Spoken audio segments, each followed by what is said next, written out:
Hi there. This is the beginning of the section on finance. I'm going to start out with some real basics so that they don't trip you up later on. So this first video is simply about how to deal with percents and stuff. It's super simple. You already know this. So to convert decimals to percents, of course you know. Yeah, there's basically two ways. An easy way is multiply by 100. If you are attached to your calculator, you just go 0.45 times 100 and you get 45%.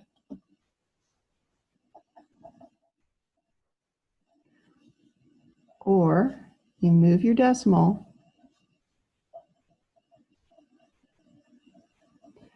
two places. Now I have to think. The two places to the right. I'll move my thing there. So there. If you're not happy with that, two places bigger. So I can take my decimal place and go 1, 2, and there we go. Same exact answer. Don't really care what you do. Whatever makes you happy.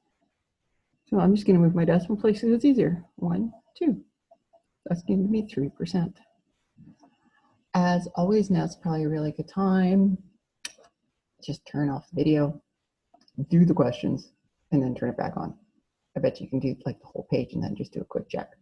Or you could just say, yeah, I got this part, and double check with the answer key that's going to be provided at the end of the section.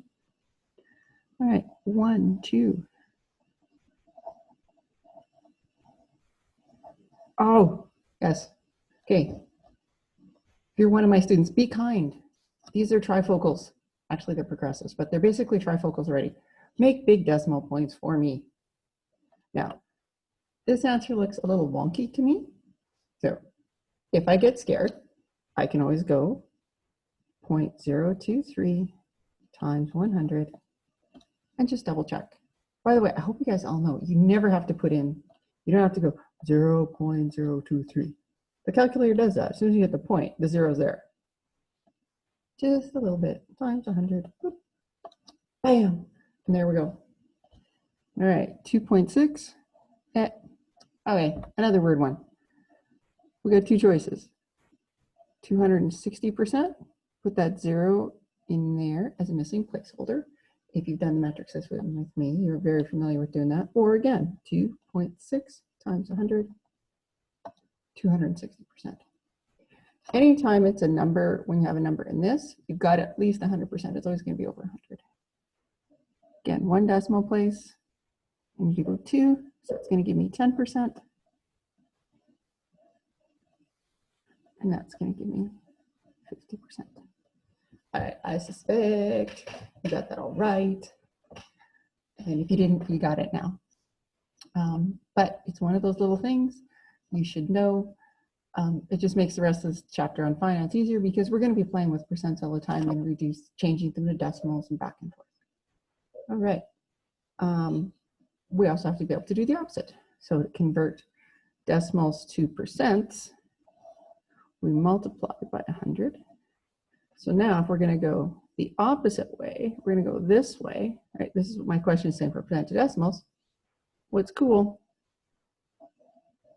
is you just do the exact opposite. So you can divide by 100 or 2 decimal to the left. Oh my goodness, it's been a long time since I made a video or written or anything apparently. So, that first one there doesn't even have a decimal in it. Remember, if there's no decimal place in the number, you can put it at the back. So 1, 2, 0.85. I want that 0 in front. That just looks weird. It's not proper. Best practice, put the 0 in front. And again, for me, please be kind and make it a big decimal. If you're not sure, 85 divided by 100, 0.85. If you can hear the clicking in the background, that would be Jelly Bean. So there's my decimal place, 1, 2. put a 0 in a placeholder, so 0.034. Again, looks like I gave you some weird questions, so 3.4 divided by 100. And there we go. It doesn't make any difference to me, excuse me, which way you do this. 1, 2, so 0.0034. My decimal's back here. 1, 2. So I can put 1.50 or 1.5.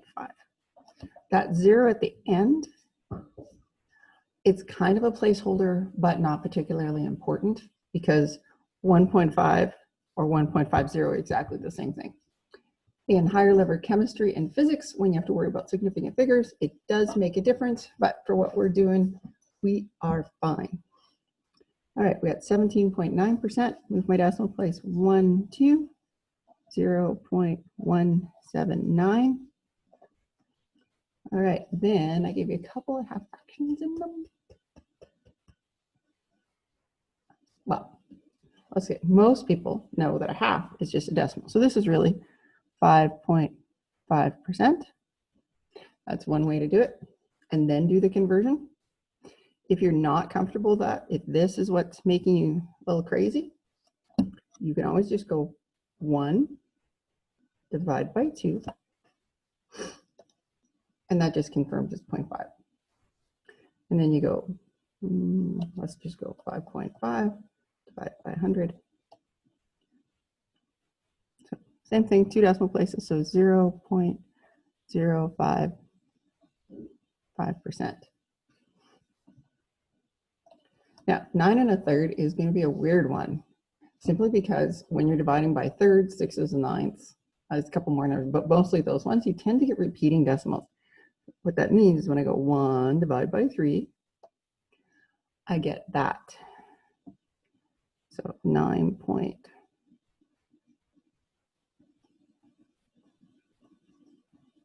Okay, I'm kidding. I don't want you to write that. That's still a percent.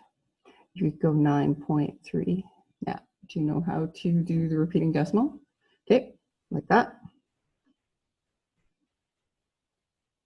Now on my calculator, I can just see it like that. I'm just going to add 9 up to that. So, or I could type in 9 point bunch of threes and then divide by 100. 0.09. What we're going to find later on when we're doing some of the calculations is we actually do need all these extra threes on there. So there's 2 ways to do it. I could, like I did here, just go 1 divided by 3.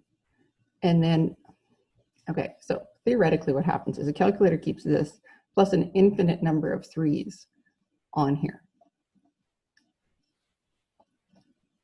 And I carry on.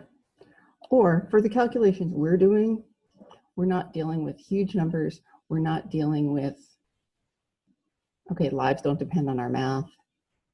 There's going to be a big bridge that's not going to match up. So if you just get lazy and go 9.3 and basically just type on as many 3s as your calculator holds, your math is going to work out. It's going to be perfect. The first version where you go 1 divided by 3 first is actually going to be the one that's going to give you the best answer. Anyway, enough of that. Okay, so there is our little story about how to convert your decimals and percents. And then I have stuck on the bottom here, just a reminder of how we solve multi-step equations. Because this first chapter, like there's 2 parts to it. One, there's some very funky equations that you're going to have to learn to work with and deal with. And that's where this comes from. And then the second half is taking the information from a word problem or from some kind of an application and putting it into the equation and solving it. So to me, it's kind of like there's two separate things. So remember with them, you're going to use step 1. If you have a multi-step equation, is you're going to simplify each side as much as you can. Use your BEDMAS or order of operations. Second step, use addition and subtraction to get all the numbers on one side, variables on the other, and it doesn't matter which way you go. Just separate them out and then you use multiplication or division, it's almost always division, to get the variable alone and positive. And dun, dun, dun, there is a link for the playlist. There is an entire workbook, for lack of a better phrase, already done. That's all about multi-step equations that will help you with this. So if you can't get this to work, email me and I will send you the link for it. All right, that is the end of our first video.